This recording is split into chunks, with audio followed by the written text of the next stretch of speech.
Hey, how we doing this morning? Good Monday morning, everybody. We're all waiting for that wonderful news from Plarium today, because apparently they're supposed to be today releasing another video on the more technical aspects of what to expect with Clan Siege. But in the meantime, let's make a little video here. I hope everybody had a good 4th of July weekend, or in the other parts of the world, hope you just had a good weekend. Um, but they released this tournament here, Spider Tournament, using only Epic Champions. This is going to be up for roughly 3 days, so 2 days and 20 more hours as of the recording of this video. Also, remember you still have your Fire Night tournament going on, and if you're a smart little Johnny like myself, you waited till Monday morning to start doing your Tag Arena tournament, which was very nice of them to put this out on Monday. They absolutely do know that is when people put their defenses down to one-man teams, and then we all fight to get easy points, just to buy, whatever general resources from the 3v3 shop. But just a heads up to tomorrow, there'll be a Dungeon Divers event, the one that ended this morning. You did not have enough time for the Spider Tournament to kind of coincide with that, which is fine. Which is fine. So Dungeon Divers event, right? It's going to be up tomorrow. And so this is me telling you after you watch this video, hey, maybe you wait until tomorrow to start doing the Spider Tournament. It's actually a very easy tournament. I don't think a lot of low players would really be able to do it efficiently. It depends. It depends. Since it is epics only. Also, I did want to point something else out. There's a summon pool going on right now with some top tier champions. Lady Kimmy, this guy, Kymar, Grand Oak, love Grand Oak, Duchess, and Cora. This new guy here, Glacade the Meltwater, who is essentially just Duchess but Force. And then Theodore the Savant, who I don't have, I've always wanted, but he's really fallen off the meta because Poison Explosion really isn't a thing anymore. And then, I mean, you have Withir the Crowned is amazing, and then we have Morrigan, who people really did shit on, but she's actually a very solid champion. I use her quite a bit in the Cursed City, which you're going to hear a lot of, I guess, on this channel. Just like EDH, baby. So here's the thing, right? I've been using some champions, some epics here to kind of showcase, let me include what's in the vault because I have some in the vault, what is possible and what is not possible with the Spider Tournament. Now, the first team I'm going to show you is pretty straightforward, and we could get it a lot faster, but I just don't care to buff my champions gear that much when they're really just, they're my third strings, to be fair. But this video is going to show you that we're going to be doing this on stage 20, okay? This is the most point effective way to do Spider tournaments, okay? Any tournament you're going to do, the most effective way to do it for energy cost, in my opinion, is going to be the level 20 stages. So if you're not going for gear and you're just going for the resources and points that are in the tournament, this is going to be the one that I think you should do. So let me show you the first team here. That was my second team I'm messing around with to show you like an HP burn version. But this is pretty standard, right? We have Royal Guard, Tayrel right here. These three, Stag Knight, these four make up the core essential. Like, if you are fighting Spider on stage 20, these guys really are the ones that are bringing it home. Even on hard 10, you are going to see Stag Knight, Royal Guard, okay? Because killing the Spiderlings on stage 10 hard is the goal of the game. Now, for this team, I'm going to change a little setup here. We're going to go down. We're going to have Tayrel open with his A1 because he is too fast on the team, and he pretty much depletes almost no turn meter because the boss hasn't had enough time to take a turn. But let's just take it in here. We'll go 1 speed, and we'll just kind of John Madden talk through it. Okay, Stag Knight's coming in, boom. He's making everybody going to take more damage, make everybody deal less damage, get the turn meter boost and increase crit damage and speed and all that fun jazz from Archmage Helmet. We got a slam, baby. We're going to have another slam right here. And then Tayrel's going to come in here in just a second. We got the decreased speed on. That helps out a lot. Got a little stunny poo from Archmage. Here it comes. Boom! Preemptive strike. Boom. Decreasing that turn meter. And then we have the Royal Guards just throwing out their A3s, You know, the decreased speed and all that fun jazz. And they decrease turn meter, by the way, on that move. Something people really don't don't notice. But yeah, this is going to be around like a 30 to 40-second run, right? This is we are on 1 time speed. We'll just run it again. Full caliber, unlimited frames. Here we go. Archmage given all the wonderful buffs he gives. We're getting the Slammajamas. There we are. And you see we didn't kill 2 of the Spiderlings because they didn't have debuffs on them. And then boom, preemptive strike, pushing that turn meter back. Boom, decreases turn meter with that 8-3. Decrease. Oh, look at that. He had a cooldown reduction. That's nice. I'll speed this up a little bit. Now, the wonderful thing about these teams is you don't need ascensions, you don't need empowerments, or awakenings, I'm sorry. You don't need awakenings, you don't need empowerments, you just need the champions. You just need them booked, really. Boom, there you go. 43 seconds for this team here. Yeah, not necessary, not necessary. None of these are necessary, and Tyrell being empowered, not necessary. Now let's take a look at my other team here that's going to take a little bit longer, and then I'll just kind of show you the stats. If you've been playing Raid for a long time, this tournament is very easy for you. If you're free to play, you have a limited champion pool. Really, if you don't have these exact champions, just we'll go over essentially the basics of what you need after this fight. But this is like actually a very like free to play friendly tournament, and this is free to play friendly because they're all epics teams. Now I do know Archmage helmet, you get them from the Doom Tower. And then Akoth the Seared, again, you get this guy from the Doom Tower, but you don't need either of those, okay? You don't need either. For a replacement for Akoth the Seared, you can use Ultimate Gaelic, not Ultimate Gaelic, but is it Ultimate Gaelic? It's the epic version of Gaelic. He brings out HP burn AoE if he has an increased attack buff on him. So you can just pair him with like Golgorab, stuff like that. So this team actually takes like 3 times as long because we don't have enough turn meter reduction in the team. And the boss will end up taking a turn eating the babies and then spitting on us. You know, Hawk 2 on that thing is what this boss is going to do right here.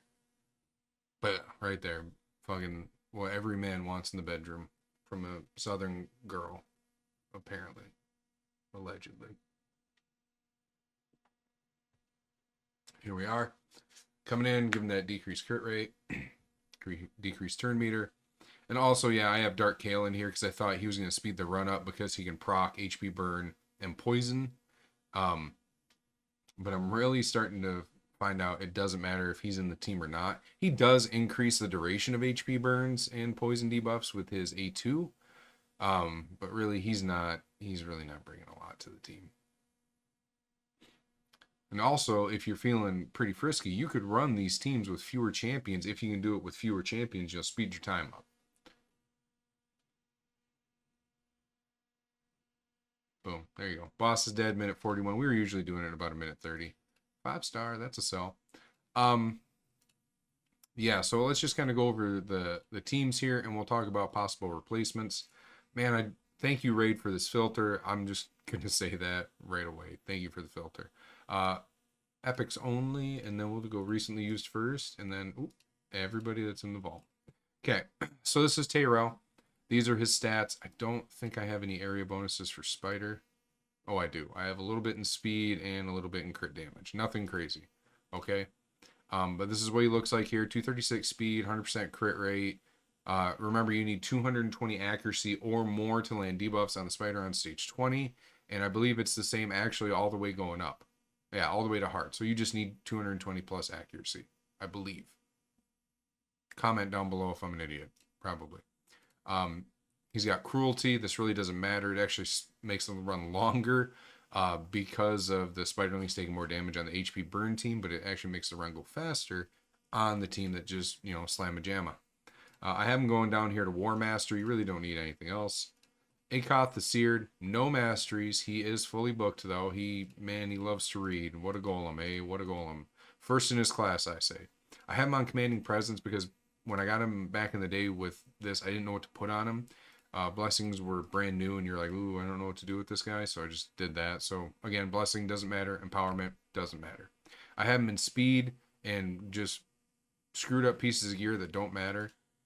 Going over here, Spider's Den, 236 speed, and then yeah, enough accuracy, and that's all you need. Really, that's all you need. Also, be sure read is A2 for HP burn. Tax all enemies, 20% chance of placing HP burn, which is really low. But the chance of placing the debuff increases by 20% for each alive enemy. He was made for Spider. I mean, there's like, what, 20 spiders or 15 spiders or something out there? It ends up being a 100% chance to place HP burn.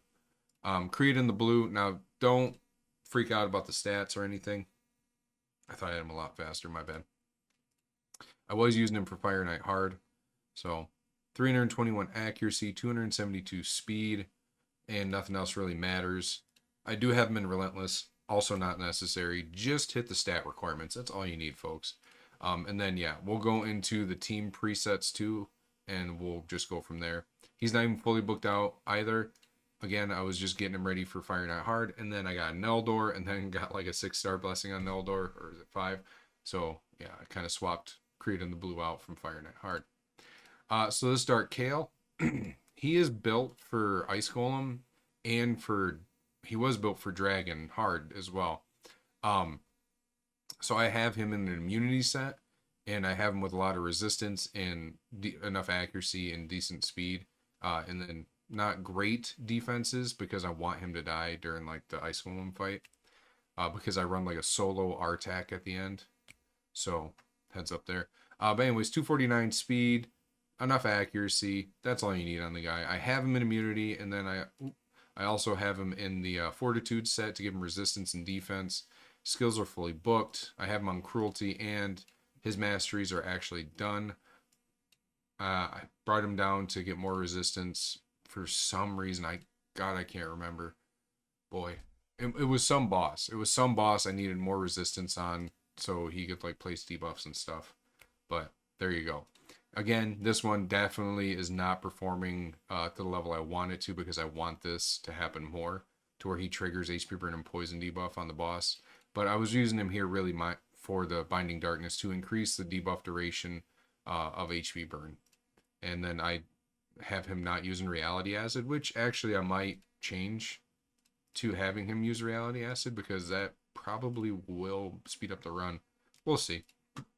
Stag Knight. This guy, he's the old, the gold, the lovely, the Jacques costume from JonTron. Look at that stuff. Beautiful, wonderful.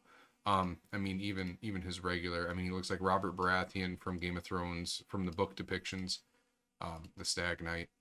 I have him in 6 pieces of perception. Nothing else. I mean, really, it doesn't matter, because, again, we're going to talk about it. You just need the speed, and you just need the accuracy. Now, don't freak out. He's at 300 speed.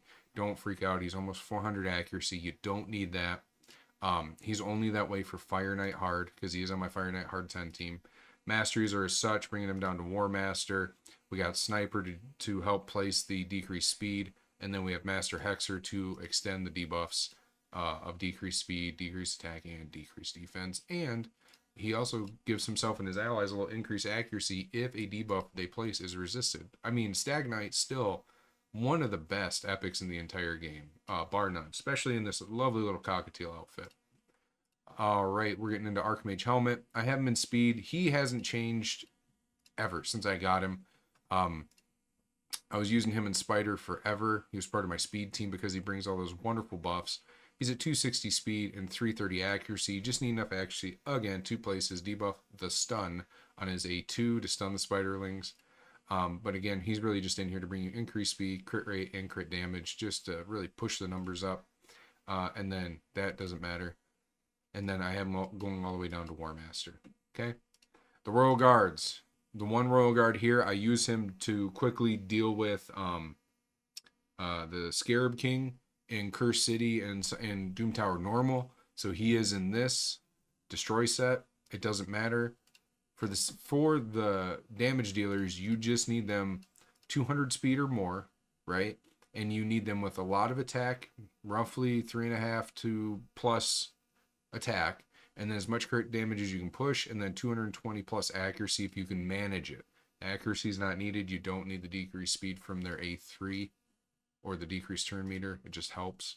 Really, you're just doing the slamma jamma on the takedown. And then my other Royal Guard, he is in garbage. He's just a nothing set. Look at him. Look at this guy. He lives and we don't know how. 200 speed. See, crit damage is really low. And then 4,643 damage. And then enough accuracy. Nothing. I did try some variations to this. Again, don't look at the empowerment or the awakening of the Burungiri. He's just in here essentially to place a stun and protect your allies. Burungiri is also wrong affinity for stage 20. So if he's your only force champion, the Spiderlings will attack him. So that's kind of why I had him in there, just to see how he would do. And then Aox the Rememberer is an amazing champion. He's still set up for how my Iron Twins team used to be. 231 speed, and then he's got way too much accuracy, but that's because he was for the Iron Twins. He was for the streets, if you know what I mean. Emergency heal doesn't matter. And then again, the masteries, I had him going down to what's it? Eagle Eye, right? Yeah, Eagle Eye for the accuracy for Iron Twins. But again, you don't need it. Now let's talk about champions that you can use in place of some. So if you want an HP burn champion, my recommendation is going to be Ultimate Gaelic. Yeah, it is Ultimate. Yeah, not Supreme. So Ultimate Gaelic is good. If you have him booked out, you see I've done nothing with mine, but he's contingent on having increased attack on himself to place HP burn debuff on everybody. So he attacks enemies 2 times, 50% chance of placing HP burn debuff if this champion is under increased attack. Each hit also has a 75% chance of decreasing the turn meter by 20% if the target is under HP burn debuff. This is actually really good. He, I think, probably would be the superior option. But again, I'm not going to book him. I'm using who I have. I do have him ready just in case I want to use him in Curse City. So yeah, that's it. So he would be the only HP burn guy I can think of. Now we can do this, right? And go down here to debuffs. Again, I thank you, Raid, for this. This makes everything so much easier. Let's see who places HP burn. We have quite a few. I know a lot of people are probably screaming about ACAC. ACAC doesn't place HP burn. He just does things if HP burn's already out there. Okay. Oh, I'm sorry. He does. Has a 70% chance of placing HP burn for 1 turn on enemies whose defense is equal to or higher than their attack. Okay, so actually you can use ACAC the Remember, or ACAC the Wandering, which is Krampus, by the way. You can use Mordecai, who's actually really good because he brings the turn meter manipulation plus the HP burn. 4 turn cooldown though. Juliana, does she really? Oh, it's 1 person. Skrank, if you have Skrank, HP burn. Okay, he's really good for it. I don't know if Geomancer would be good for it or not. I know Farrakhan is not going to be good for it because it's single target and it's on his A2. Gorlos also, yeah, it's single target on his A3.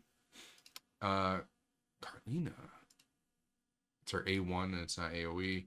And then Chani, on this chamber, then place it for 2 turns if this attack is critical.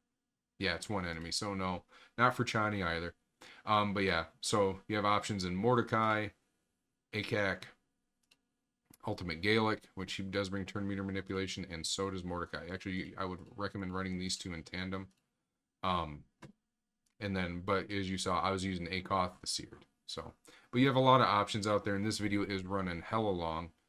Yeah, so that's going to be it for today. I hope everybody's having a wonderful day, and we will catch everybody later after they drop the video for Clan Siege. All right, bye-bye.